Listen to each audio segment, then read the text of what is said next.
दोस्तों आज की वीडियो जेम्स क्लियर की best selling book atomic habits पर बेस्ड है। रिसेंटली ये किताब काफी ट्रेंड भी कर रही थी। इस वीडियो में इतनी सारी काम की टेक्निक्स बताई गई हैं कि ये वीडियो हैबिट्स बनाने और तोड़ने के अल्टीमेट गाइड की तरह है। इस वीडियो को लास्ट तक देखने के बाद हैबिट्स रिलेटेड आपको शायद ही कोई और वीडियो देखने की जरूरत पड़े, तो इस वीडियो को अपनी किसी प्लेलिस्ट में सेव कर लो, लाइक करके अपने लाइक्ड वीडियोस में शामिल कर लो, ताकि इस वीडियो को जब भी आप दोबारा देखना चाहो तो आसानी से ढूंढ सको। तो चलिए शुरू करते हैं इस अमेजिंग लाइफ चेंजिंग वीडियो को। Chapter 1, the power of tiny habits. पैसों के कंपाउंडिंग को तो हम सब समझते हैं, लेकिन क्या आप हैबिट्स की कंपाउंडिंग को समझते हो? असल में कंपाउंडिंग नंबर्स का खेल है। जरा सोचिए, एक दिन में आप खुद को कितना बेटर बना सकते हो? कम से कम 1%।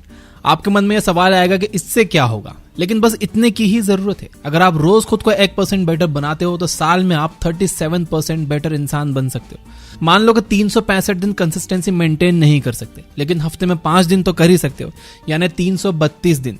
तो भी आप खुद को 10 टाइम्स बेटर तो बना ही लोगे, यानी अगले 5 सालों में आप अपने बड़े से बड़े गोल को भी अचीव कर सकते हो। वहीं अगर आप रोज 1% भी कुछ ऐसा करते हो जो आपको आपके गोल से दूर ले जाता है, तो आप 0.03% पर आ जाओगे, यानी कुल मिलाकर आप स्टार्टिंग पॉइंट पर ही खड़े रह जाओगे। बस यही सारा खेल है। अगर आप सही डायरेक्शन में जा रहे हो तो टाइम आपके हर स्टेप को मैग्नीफाई करके आपको मंजिल तक पहुंचाएगा। वहीं गलत डायरेक्शन में जाओगे तो यही टाइम आपका दुश्मन बन जाएगा और आपको आपके गोल से दूर लेता चला जाएगा। इस बात को जेम्स ने ब्रिटिश साइकिलिंग टीम की सक्सेस स्टोरी की मदद से समझाया है।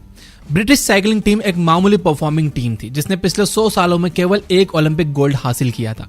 फिर साल 2003 में एसोसिएशन ने एक नए कोच डेव्स ब्रेल्सफोर्ड को अपॉइंट किया। डेव्स के आने के बाद अगले 10 सालों में टीम ने 62 ओलंपिक गोल्ड और 5 टूर डी फ्रांस में जीत हासिल की, और यह सब पॉसिबल हुआ ब्रेल्सफोर्ड की टेक्निक एग्रीग्रेशन ऑफ मार्जिनल गेन से। इसके मुताबिक अगर एक साइकिलिस्ट साइकिलिंग से जुड़ी हर चीज में 1% का इंप्रूवमेंट लाए तो उसका ओवरऑल परफॉर्मेंस काफी इंप्रूव हो जाएगा। इसलिए कोच ने हर छोटी छोटी चीज में चेंजेस किए, जैसे साइकिल के टायर को लाइट और बेटर ग्रिपिंग का बनाया, साइकिल सीट आरामदायक बनाई, साइकिलिंग सूट, पिलो से लेकर खाने पीने और हाथ धोने के तरीके तक को बदल दिया। इन सब छोटे छोटे चेंजेस के कारण ही ब्रिटिश साइकिलिंग टीम एक आम टीम से नंबर 1 टीम बन गई। Chapter 2, power of identity. आप अपनी आदतें क्यों नहीं बदल पाते? क्योंकि या तो आप गलत चीज को बदलने की कोशिश कर रहे हो, या फिर आपका तरीका ही गलत है। येल यूनिवर्सिटी में ओल्ड एज लोगों के 2 ग्रुप्स पर हुई रिसर्च के मुताबिक जो लोग अपने बुढ़ापे को लेकर पॉजिटिव थॉट्स रखते हैं, उनकी लाइफ एक्सपेक्टेंसी नेगेटिव थॉट्स रखने वालों के मुकाबले 7.6 ईयर्स ज्यादा होती है। यह अपने आप में एक बहुत बड़ा नंबर है, क्योंकि और कोई भी चीज लाइफ एक्सपेक्टेंसी को इतना नहीं बढ़ाती। ऐसा इसलिए क्योंकि जो बुढ़ापे के बारे में पॉजिटिव है उनके पास जीने की चाह है, इसलिए वो मेंटल और फिजिकल दोनों लेवल पर अपना ख्याल रखते हैं। वहीं नेगेटिव थॉट्स वाले हमेशा खुद को बीमार और अकेला महसूस करते हुए बस मौत की राह देखते रहते हैं। यानी केवल एक माइंडसेट से बहुत कुछ बदल सकता है। बिहेवियर चेंज के 3 लेयर्स होते हैं। पहला लेयर है रिजल्ट या आउटकम, दूसरा लेयर है आउटकम तक पहुंचने का प्रोसेस, और तीसरा लेयर है आइडेंटिटी, यानी आपका बिलीफ सिस्टम या आपका माइंडसेट। जनरली कुछ अचीव करने के लिए लोग पहले गोल सेट करते हैं, फिर उसका प्रोसेस डिजाइन करते हैं। जैसे मुझे अगले 5 महीने में 10 किलो वजन कम करना है, यह है आउटकम। उसके लिए मुझे रोज 2 घंटे वर्कआउट करना है और हेल्दी खाना खाना है, यह है प्रोसेस। लेकिन प्रॉब्लम यह है कि यह तरीका कुछ समय बाद बोरिंग हो जाता है और लोग कंसिस्टेंसी मेंटेन नहीं कर पाते। इसलिए जेम्स बिहेवियर चेंज को एक डीपर लेवल पर ले जाने की बात करते हैं, जिसके मुताबिक आप जो हासिल करना चाहते हो उसे अपनी आइडेंटिटी का हिस्सा बना लो, यानी अपने माइंडसेट और बिलीफ सिस्टम में शामिल कर लो। जैसे अगर आप खुद को एक ऐसा पर्सन मानने लगो जो कभी वर्कआउट मिस नहीं करता, तो आप चाहे कितना भी बिजी हो वर्कआउट के लिए टाइम निकाल ही लोगे, क्योंकि हमारा ब्रेन अपनी आइडेंटिटी मेंटेन रखने के लिए हमारे एक्शंस को मॉडिफाई करता है। इसलिए कहा जाता है कि आप जो सोचते हो वही बन जाते हो। आपका माइंडसेट और बिलीफ सिस्टम जैसा होगा, आपका ब्रेन उसी के हिसाब से एक्शंस डिजाइन करेगा और उसका आउटकम भी वैसा ही मिलेगा। Chapter 3, ruthless elimination. हमारी जनरेशन की सबसे बड़ी प्रॉब्लम है फोकस की कमी। हमें यही नहीं पता कि हमारी प्रायोरिटीज क्या हैं। एक जमाना था जब हर इंसान को अपना काम पता था और वह बस उसी पर फोकस करता था और उसे कामयाबी भी आसानी से मिलती थी। लेकिन आज क्या हो रहा है? चाहे इंडिविजुअल हो या ऑर्गेनाइजेशन, हर जगह प्रायोरिटीज की बात होती है। यानी सेल्स भी चाहिए, कस्टमर सेटिस्फेक्शन भी, काम में क्वालिटी भी और क्वांटिटी भी। लेकिन जेम्स कहते हैं कि चीजें जितनी ज्यादा सिंप्लीफाइड होंगी, उन पर फोकस करके काम करना उतना आसान होता है। जैसे अगर आप एक स्टूडेंट हैं तो आपका ध्यान केवल आपकी स्टडीज में होना चाहिए और आपका पूरा रूटीन उसी के इर्द गिर्द घूमना चाहिए। आप बाकी कामों को उसके हिसाब से मैनेज करें, ना कि कामों के मुताबिक स्टडीज को। उसी तरह अगर आप बिजनेस एक्सपांशन प्लान बना रहे हो तो एक बार में एक ही प्रोडक्ट पर फोकस करो, उसके बाद अगले प्रोडक्ट के बारे में सोचो। चीजों को सिंप्लीफाई करके आदतें बनाना इसलिए आसान है क्योंकि हमारा ब्रेन इसी के लिए डिजाइन है कि हम एक बार में एक चीज पर ही फोकस कर सकते हैं। मल्टीटास्किंग का कॉन्सेप्ट आपको क्वांटिटी ऑफ वर्क दे सकता है लेकिन क्वालिटी ऑफ वर्क नहीं। आइए देखते हैं कि ऐसा क्यों। जजेस के एक पैनल को 1000 केसेस पर सुनवाई करके फैसला लेना था कि कैदियों को जेल से छोड़ना है या अभी सजा बरकरार रखनी है। जब उनके फैसले का ग्राफ बनाया गया तो ये देखकर सब हैरान हो गए कि सुबह के टाइम रिहा होने वाले कैदियों का नंबर ज्यादा था और जैसे जैसे टाइम बीतता गया नंबर कम होता गया और लंच के बाद इसमें फिर थोड़ा इजाफा हुआ और शाम तक कैदियों के हक में ना के बराबर फैसले आए। ऐसा क्यों? इसे डिसीजन फैटिग कहते हैं, यानी आपको जितने ज्यादा डिसीजन लेने पड़ते हैं आपका ब्रेन उतना थक जाता है और आपका फोकस कम होने के कारण क्वालिटी ऑफ वर्क खराब होता है। इसलिए जब बात आदतें बदलने की हो तो प्रायोरिटीज नहीं बल्कि प्रायोरिटी पर फोकस करना चाहिए। Chapter 4 the 25-5 principle, Warren Buffett का गोल्डन रूल। आपका ड्रीम प्रोजेक्ट जिस पर आप कब से काम कर रहे थे, जो आपकी प्रायोरिटी लिस्ट में सबसे आगे था, अभी तक वो पूरा नहीं हुआ और ना ही उस रफ्तार से प्रोग्रेस कर रहा है जैसा आप चाहते हैं। हर कोई ये समझता है और जानता है कि लाइफ में उसे क्या चाहिए, फिर भी हासिल नहीं कर पाता। क्यों? इन सवालों का जवाब आपको इन्वेस्टर वॉरेन बफेट के 25-5 प्रिंसिपल से मिलेगा।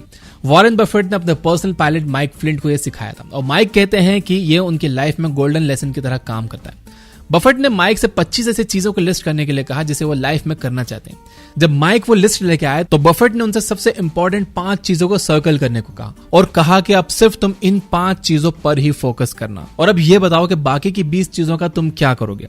तो फ्लिंट ने कहा कि मैं 5 चीजों पर तो फोकस करूंगा लेकिन जब फ्री टाइम मिलेगा तो बाकी की 20 चीजों पर भी फोकस करूंगा। तो बफेट ने कहा कि यही तुम गलती कर रहे हो। ये बाकी की जो 20 चीजें ये तुम्हारी avoid at any cost list में शामिल हो गई हैं। इन्हें तुम्हें कभी भी नहीं करना है। जब तक कि तुम ये 5 चीजें हासिल नहीं कर लेते तब तक तुम्हें उन 20 पर बिल्कुल भी ध्यान नहीं देना है। ये फॉर्मूला आप अपने शॉर्ट टर्म गोल्स पर भी अपना सकते हो, जो कि 1 दिन के हो सकते हैं, 1 हफ्ते के, 1 साल के, या फिर आप अपने लाइफ के गोल्स पर भी अपना सकते हो। हमारा ब्रेन कुछ इस तरह से डिजाइन है कि हम आसानी से उन गोल्स की तरफ डिस्ट्रैक्ट हो जाते हैं जो शॉर्ट टर्म के होते हैं और इंस्टेंट प्लेजर देते हैं। इसके कारण हम अपने मेन गोल पर फोकस नहीं बना पाते। जैसे कि कई बार होता है कि आपको पता है कि आपको अभी एक घर खरीदने की जरूरत है, लेकिन आप क्या करते हो? आप लोन से कार उठा लेते हो।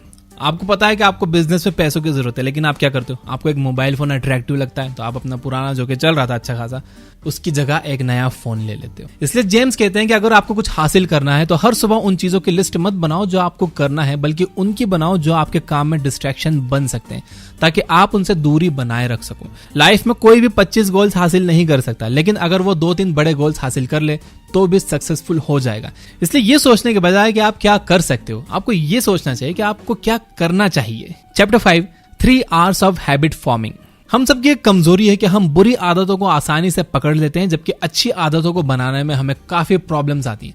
हमारा ब्रेन उसके लिए तैयार ही नहीं होता, फिर चाहे एक के बाद एक नेटफ्लिक्स की वेब सीरीज के एपिसोड देखना हो या फिर डाइटिंग के बीच स्नैकिंग। इसके लिए ऑथर ने 3R प्रिंसिपल को फॉलो करने के लिए कहा है। 3Rs यानी रिमाइंडर, रूटीन और रिवॉर्ड। आपने शाम को टीवी ऑन किया और आपको भूख लग गई, ये रिमाइंडर है। आप उठे, मैगी बनाई, ये रूटीन है। और टीवी के साथ मैगी का मजा लिया, यह रिवॉर्ड है। जब रिवॉर्ड हमें प्लेजर देता है तो ब्रेन उसके रिमाइंडर को मेमोरी में फीड कर लेता है, जिससे अगली बार वही इंसिडेंट होता है तो ब्रेन उस रूटीन को दोहराने को कहता है। बुरी आदतों का रिवॉर्ड इंस्टेंट होता है, इसलिए उसे हम जल्दी अडॉप्ट कर लेते हैं। इसका मतलब यह है कि अगर आपको कोई बुरी आदत छोड़नी है तो आपको उसका रिमाइंडर बंद करना होगा। जैसे अगर शाम को टीवी ऑन करती है आपको स्नैकिंग का मन करता है, तो आप शाम में बोरियत को दूर करने के लिए किसी और तरीके का इस्तेमाल कर सकते हो, जैसे वॉकिंग, कोई हॉबी, दोस्तों के साथ आउटिंग। जब रिमाइंडर ही नहीं रहेगा तो रूटीन भी खत्म हो जाएगा। अगर खाना खाने के बाद पढ़ने बैठती है, आपको नींद आती है, तो आप वॉक करते करते वीडियो लेक्चर देख लो, आपकी हैबिट खुद बदल जाएगी। इसी तरह जब आपको किसी नई अच्छी आदत को रूटीन में शामिल करना है तो उसे खुद पर थोपने से बेहतर है कि आप उसे किसी ऑलरेडी एस्टैब्लिश्ड हैबिट से मिलाकर कॉकटेल हैबिट बना सकते हो, जिससे नई आदत सीखने में आसानी हो।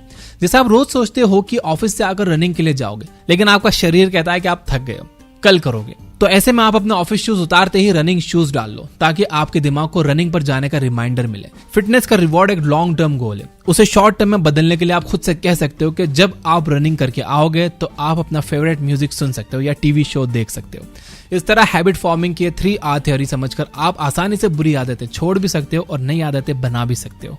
Chapter 6 2 minute principle. किसी नई हैबिट को स्टार्ट करना इतना कठिन क्यों होता है? क्योंकि हम उसके एंड रिजल्ट पर फोकस करते हैं। जैसे अगर आपका एम मैराथन दौड़ने का है और आप पहले ही दिन जोश में आकर 10 किलोमीटर दौड़ने चले गए, तो हो सकता है कि आपको थकान हो जाए, बल्कि हो ही जाएगी, और आपके ब्रेन का न्यूरोलॉजिकल सिस्टम उसे एक नेगेटिव रिवॉर्ड की तरह ट्रीट करेगा, जिसके कारण जब भी आप दौड़ने के बारे में सोचोगे आपका ब्रेन ना करने के बहाने बनाने लगेगा। इसलिए ऑथर कहते हैं कि हैबिट्स को इतना सिंप्लीफाई कर दो कि वो 2 मिनट्स में हो जाए, यानी मैराथन रनिंग बन जाए रनिंग शूज पहनकर बस 10 मिनट की वॉक करना, 6 घंटे स्टडी बन जाए टेबल पर बैठो नोट्स ओपन करो, रीडिंग हैबिट बन जाए सोने से पहले बस एक पेज पढ़ना। किसी भी आदत को शुरू करने में सिर्फ 2 मिनट लगने चाहिए। जेम्स कहते हैं कि असली मोटिवेशन काम स्टार्ट करने से पहले नहीं बल्कि काम स्टार्ट करने के बाद आती है, क्योंकि अगर हम टाइम वर्सेस फ्रिक्शन ग्राफ देखें तो किसी भी काम को स्टार्ट करने में हमें सबसे ज्यादा फ्रिक्शन फेस करना पड़ता है, यानी अपने दिमाग से लड़ना पड़ता है। अगर हम उन शुरुआती 2 मिनट्स को आसान बना देंगे तो हमें आगे का काम करने के लिए मोटिवेशन मिलेगी और आगे का काम खुद ब खुद होता चला जाएगा। अगर आप सोच रहे हैं कि एक पेज पढ़ने से क्या होगा या नोट्स खोलने से क्या होगा, तो आप ये भी सोचो कि बिल्कुल ना पढ़ने से तो एक पेज पढ़ना अच्छा है, किताब ना खोलने से तो नोट्स खोलकर सिलेबस देखना ही बेहतर है। साइंस कहता है कि जो भी चीज 120 सेकंड या उससे कम की होती है वो ब्रेन में किसी रिचुअल की तरह फिट हो जाती है, और जब भी आप इस रिचुअल को करोगे तो आपको आगे का काम करने का जोश और मोटिवेशन खुद ब खुद मिल जाएगा। Chapter 7 pre commitment and implementation intention. Pre commitment term पहली बार Nobel prize winner Thomas Schelling ने दिया था। इसका मतलब है कि आप अपने आप को फ्यूचर में जैसा देखना चाहते हो उसके लिए आज ही कमिटमेंट करो। जैसे अगर आप चाहते हो कि आप सिर्फ हेल्दी खाना खाओ, तो जब सामान खरीदने जाओ तो ऐसा कुछ ना खरीदो जो आप नहीं चाहते हो कि आप खाओ। अगर आप कल जिम जाना चाहते हो तो आप खुद से कहो कि मैं कल 8 बजे ऑफिस से आकर ब्लैक लोवर और टी शर्ट में जिम जाऊंगा। आप अपनी कमिटमेंट को जितना ज्यादा स्पेसिफिक करोगे आपके सोचे हुए काम करने के चांसेस उतने ज्यादा होंगे। ये एक न्यूरोलॉजिकल प्रोसेस है कि हम किसी फ्यूचर हैपनिंग को जितने डिटेल में इमेजिन करते हैं वो हमारे दिमाग में उतने अच्छे से इनग्रेन्ड हो जाता है और हमारा ब्रेन उसे करने के लिए मजबूर सा फील करता है। प्री कमिटमेंट सेल्फ कंट्रोल और सेल्फ मैनेजमेंट का एक बहुत स्ट्रॉन्ग तरीका है। प्री कमिटमेंट से मिलता जुलता एक दूसरा साइकोलॉजिकल कॉन्सेप्ट है इंप्लीमेंटेशन इंटेंशंस। इस प्रिंसिपल को साइकोलॉजिस्ट पीटर गॉलविजर ने दिया था। बेसिकली ये एक इफ देन प्रिंसिपल है जिसमें आप अपने गोल ओरिएंटेड एक्शन को किसी पर्टिकुलर सिचुएशन के साथ टैग करते हो। हमारा न्यूरोलॉजिकल सिस्टम सिचुएशंस को आसानी से आइडेंटिफाई करता है और फिर उसके साथ टैग किए हुए एक्शन को करने के चांसेस बढ़ जाते हैं। जैसे आपका गोल सेविंग्स करने का है तो आपका इम्प्लीमेंटेशन इंटेंशन होगा कि मैं जब भी वॉलेट निकालकर किसी को पे करूंगा तो डायरी में मैं उसे नोट करूंगा। इसी तरह आपका जो भी गोल हो उसे आप कुछ इस हिसाब से मॉडिफाई कीजिए कि जब भी एक्स सिचुएशन होगी तो मैं वाई काम करूंगा। लोग 2 कारणों से अपने गोल्स को हासिल नहीं कर पाते। पहला, उन्हें गोल सेट करने के बाद गोल ओरिएंटेड एक्शन को स्टार्ट करने में दिक्कत होती है, और दूसरा, काम स्टार्ट तो कर देते हैं लेकिन कुछ टाइम बाद ऑफ ट्रैक हो जाते हैं, यानी मेंटेनेंस में दिक्कत आती है। इंप्लीमेंटेशन इंटेंशंस की मदद से आप इन दोनों से खुद को बचा सकते हो, क्योंकि अगर आपने खुद को सिचुएशन के साथ टैग किया तो जब भी सिचुएशन आएगी आपका ब्रेन ऑटोमेटिक एक्शन स्टार्ट कर देगा, और क्योंकि आपने एक्शन को अच्छे से ब्रेन में स्पेसिफाई किया है इसलिए रास्ते से भटक भी नहीं पाओगे। चैप्टर 8 की स्टोन हैबिट्स। अगर हम ये सोचें कि हमें अपनी लाइफ में क्या क्या बदलना है तो अच्छी और बुरी आदतों की एक लंबी लिस्ट तैयार हो जाएगी, लेकिन अपने ऑलरेडी बिजी शेड्यूल में इतना कुछ फिट करना बहुत मुश्किल है। इसलिए ऑथर ने एक सॉल्यूशन निकाला जिसका नाम है की स्टोन हैबिट। जिस तरह से की स्टोन किसी भी आर्क का सबसे जरूरी पत्थर होता है जिस पर बाकी सारे पत्थर टिके होते हैं, उसी तरह की स्टोन हैबिट वह हैबिट है जिसे अपनी लाइफ का हिस्सा बनाने से आप अपनी लाइफ के बहुत से पार्ट्स को ठीक कर सकते हो। जैसे अगर आपने सुबह उठकर अपना बेड अरेंज करने की हैबिट बना ली तो आपको सुबह एक टास्क अकॉम्प्लिश करने का सेटिस्फेक्शन मिलेगा, आपके अंदर दिन के बाकी काम को पूरे करने का कॉन्फिडेंस आएगा, फोकस बढ़ेगा।